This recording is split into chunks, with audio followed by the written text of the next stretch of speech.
কাঁদছো কেন তুমি? আর তুমি তো আলাদাই ছিলে। এই 6 বছর তো কোনো যোগাযোগই ছিল না তোমাদের সঙ্গে।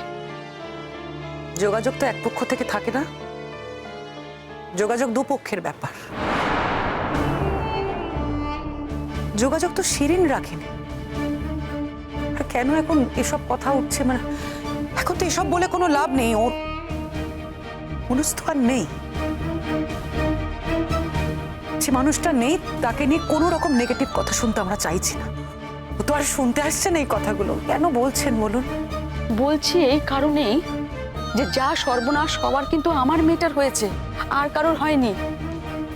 উফ, কি কুক্ষণে যে এই বিয়েটা দিতে গিয়েছিলাম কে জানে।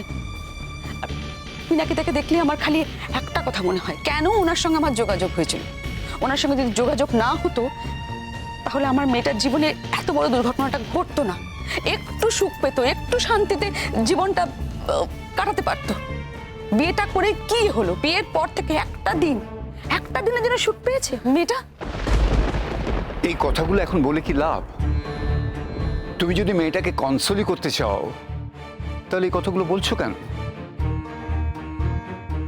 ও যাতে ভালো থাকে, সুস্থ থাকে, সেরকম কথাই তো বলবে। আমি বলছি তুমি কলকাতা গিয়ে নতুন জীবন শুরু করবে। আর তোমার ছেলেটা তো আছে, ছেলেটাকে তো দেখতে হবে। এরকম কথাও নাকি উঠেছে শুনলাম, যে পুবলু নাকি ওই মেয়েটার কাছে থাকবে। হ্যাঁ, ও আমার সব কেড়ে নিয়েছে। এখন আমার এই ছেলেটাকে আমার থেকে নিয়ে নেবে। আমার মেয়েটাকে তো জেলে পর্যন্ত পাঠিয়েছে। কি বলবো বলো তো, কি বলবো তোমাদের? আর অনুজকে তো কিছু বলার ভাষাই নেই। ওর বাবা তো সেজন্য কত চেষ্টা চরিত্র করল যাতে সব থেকে বড় লয়ার লাগে। অনেক চেষ্টা করেছে, কিন্তু ওই ঈশ্বর ওপরে বসে হাসেন তো। এখন তো আর কিছু করার দরকারই নেই। আমি কি বলবো? আমার বলার কোনো ভাষা নেই। শুনুন দিদি, এমনি এমনি কিন্তু কিছু ঘটেনি। অনুজ এমনি এমনি ওকে জেলে পাঠায়নি কিন্তু। হ্যাঁ, ওর নিশ্চয়ই কোথাও লেগেছিল। আর দেখুন, পুলিশ তো অত বোকা নয় না। নিশ্চয়ই তারা বিচার বিবেচনা করে তবেই। দেখুন, আমরা এখন এইসব নিয়ে আলোচনা করতে চাইছি না। কি লাভ এইসব কথা বলে? লাভ কি? সব তো মিটে গেছে, সব যখন চুকে বুকেই গেছে। আর শিরিন, বাকি জীবনটা এবার তুমি শান্তিতে থাকো। আমি একটাই কথা বলবো, মানে আমাদের তরফ থেকে বোধহয় এটুকুই বলার। শিরিন বোধহয় এখন থেকে আমাদের বাড়িতে ওর বাচ্চাকে নিয়ে থাকতে পারে। অফকোর্স, 100 বার। তো আমাদের বাড়িরই বউ, আগে যেরকম ছিল এখনো সেরকমই থাকবে, পুবলুকে নিয়ে থাকবে। তবে হ্যাঁ, মাঝে মধ্যে তুমি নিশ্চয়ই তোমার বাবার বাড়ি যেতে পারো। না না না না না, কি করতে যাবে ওখানে? অনেক শ্বশুরবাড়ি হয়েছে, আর কিচ্ছু নেই শ্বশুরবাড়িতে। এবার আমার মেয়ে আমার সঙ্গে থাকবে। আর শ্বশুরবাড়ির জীবন তো দেখলো, একেবারে তো ক্যারিয়ারটা শেষ করে দিয়েছে। ওর ব্যক্তিগত জীবনটাও শেষ হয়ে গেছে। আর কি বাকি আছে বলুন তো? এখন এইসব কথাগুলো কেন তুমি বলছো আমি বুঝতে পারছি না। আর কবে বলবো? যখনই আমি কিছু বলতে চাই তখনই তুমি এরকম করো। তোমার মেয়ের জীবনটা চোখের সামনে শেষ হয়ে গেল, তোমার খারাপ লাগে না দেখতে বাবা হয়ে? এই নিয়ে আমি একটা শব্দ উচ্চারণ করতে চাই না। আমার মেয়ে উচিত ছিল মানিয়ে চলা, আমার মেয়ে মানিয়ে চলতে পারেনি। আমার মেয়ে 6টা বছর ওর সঙ্গে থাকতে পারত, অনুজ তোকে থাকতে বারণ করেনি। আমার মেয়ের কোনো প্রেস্টিজ নেই? আমার মেয়ে তো বরাবর আত্মসম্মান বোধটা বেশি। চাকি, তোমাকে এসব বলার কোনো প্রয়োজনই নেই। আর কাউকে কিছু বলে কোনো লাভ নেই মা। যার সঙ্গে আমার সব লড়াই ছিল সেই তো ছেড়ে চলে গেছে। এখন আমি আমার পুবলুকে নিয়ে যত তাড়াতাড়ি এখান থেকে চলে যেতে পারি তত ভালো। সব থেকে বড় কথা কি জানিস তো ভাস্কর, বাড়িতে কেউ কিছু জানে না, কিচ্ছু বলতে পারিনি আমি। যতবার মনে হচ্ছে বাড়িতে খবরটা দেওয়া দরকার, সাহস পাচ্ছি না, বুঝতে পারছি না কিভাবে বল। আর এদিকেও সবার কথা, যে ঘটনাটা যখন এখানে ঘটেছে তখন কাজটাও এখানে হওয়া দরকার। পিকলুর বাবা আমি, নিজের হাতে ছেলের কাজ এখানে কি করে করি বল?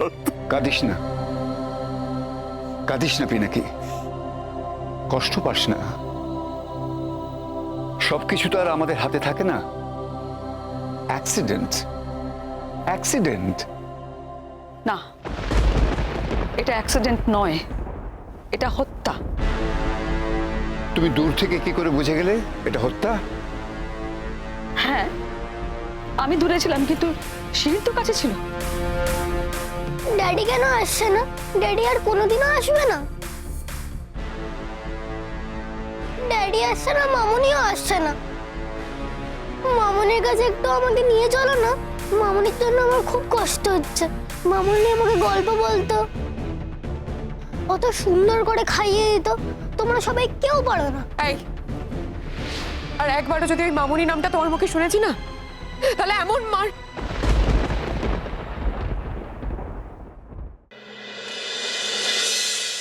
আসবো?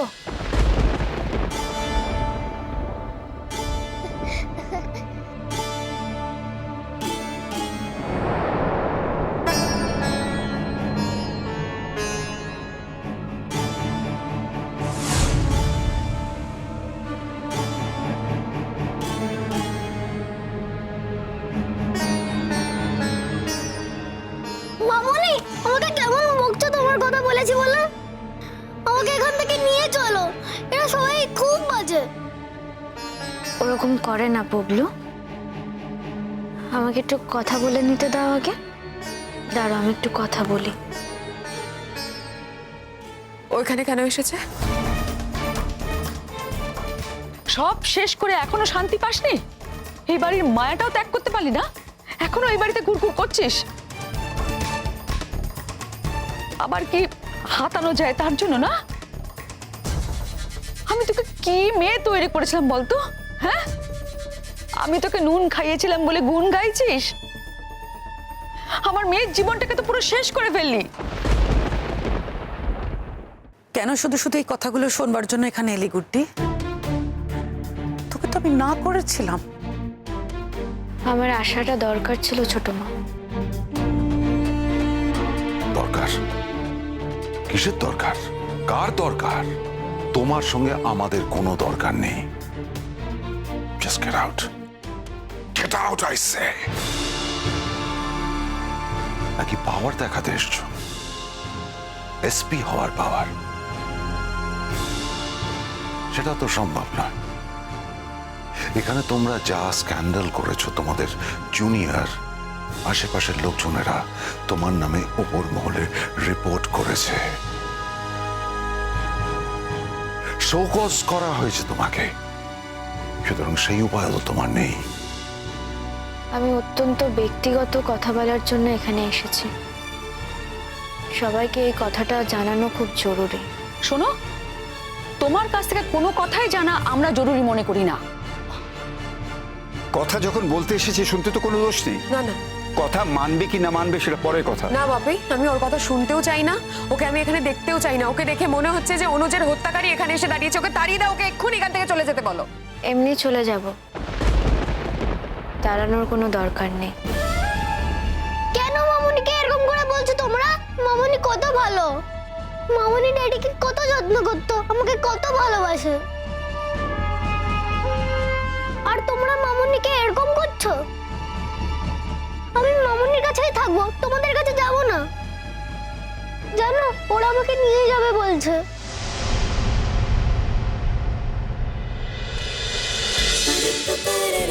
गुड्डी गुड्डी